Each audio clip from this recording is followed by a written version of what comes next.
To have more willpower is what we all want, and it turns out it's mostly in our heads. Most of the reasons why we do or don't do something is because of our psyche, not external or physical factors. To have motivation in order to have willpower, there are some key points to go over. First off, break down the goal. Have you ever wondered, where do I even start?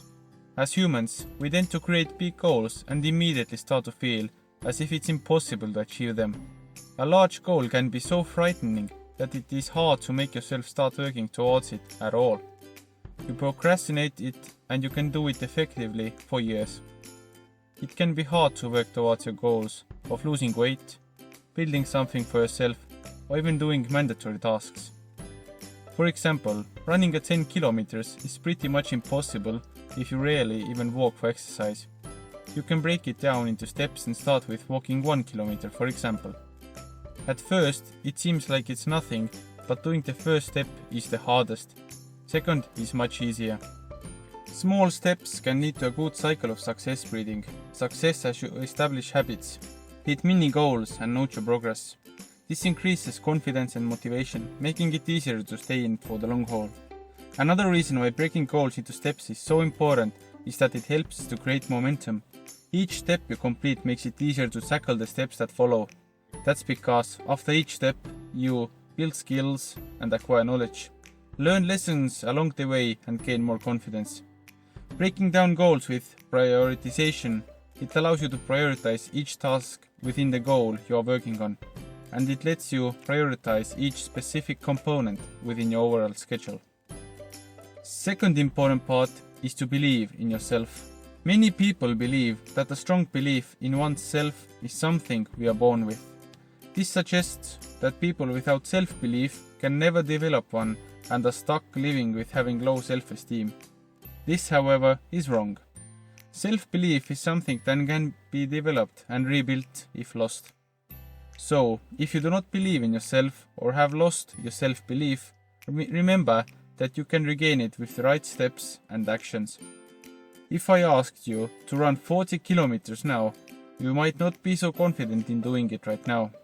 That's why it's important to first break down the goal into smaller steps, and then your brain automatically believes it's possible and doable. By that way, you will not procrastinate on it anymore. All this is possible by having small wins. Let's say you want to have a six-pack. In order to have it, you first must do one sit-up. Yes, only one. Seems so easy that you could do it today, and that's the point. You have this belief now. Tomorrow, you should do no more than 2 sit-ups. Next day, 3, and if you keep going like that, in 3 months you can do 100. To make it easier is to track it somehow. Now it depends on who you are as a person. So you like to write it down, use an Excel sheet or maybe some app. There are tons of ways to track your daily, weekly and monthly progress. Third point is habits. In order to achieve anything, it's important to turn our most to-dos into habits. As with our previous example, you don't want to overwhelm yourself with too much to do at first. If you hate jogging but want to get fit, your first goal is just to look at your shoes. Next day, put them on and take them off. Third day, put them on, go outside and walk 1 lap around your house. The next day, try to jog the same lap. As you can see, it all started with just looking at your shoes, and now you're already jogging. In order to turn it into a habit, it's set to a certain timeline. Let's say you want to jog every evening for maximum an hour.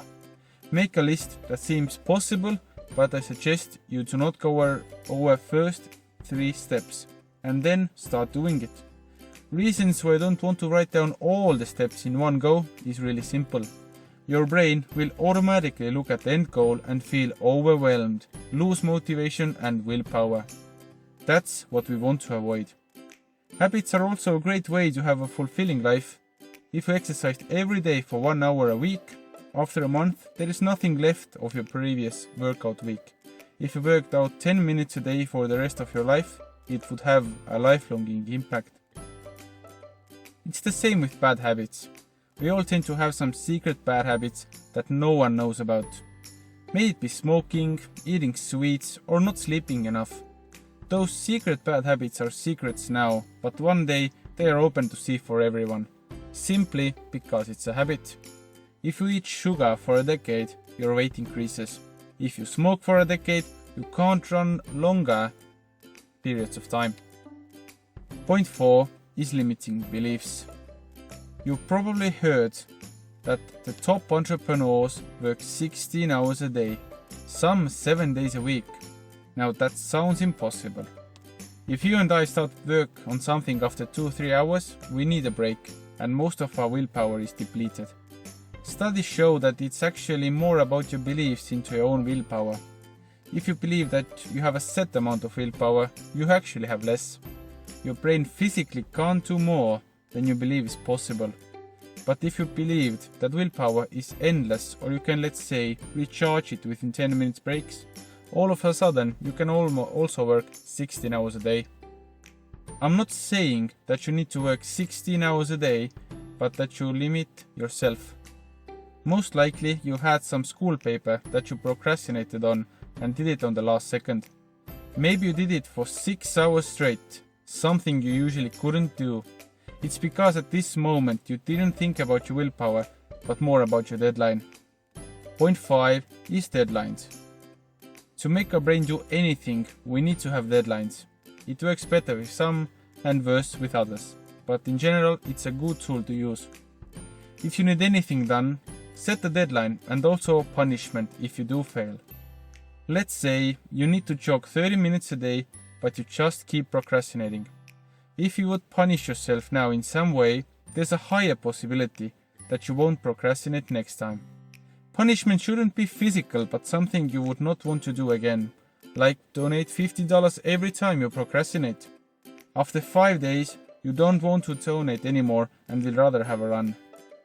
Deadlines are a sort of great motivator to use, because the reason we don't have willpower is because we don't have anyone to answer to. If a boss or teacher tells us to get something done, we just do it. But if no one says anything, it's really hard all of a sudden. Easy way to stay on deadlines is to use a calendar, some sort of an app, or just a written diary. It also makes everything easy for you because you can see what must be done and you don't want to be punished. Point 6 is sleep. Sleep is very important in many areas, but getting enough sleep makes a big difference to how efficiently our prefrontal cortex works. Sleep deprivation, even just getting less than 6 hours a night, is a kind of chronic stress that impairs how the body and brain uses energy. The prefrontal cortex is especially hit hard, and it loses control over the regions of the brain that create cravings and the stress response. Now, if you're used to sleeping for 6 hours a day for a long time, just try 7 for a week. If you feel better after the week, you have been sleep deprived for a long time. If you are sleep deprived, your brain cells are not able to absorb glucose, what the brain uses for fuel, as efficiently. So you begin to lose the so-called power in your willpower. Because your brain cells aren't absorbing any glucose as efficiently as they could.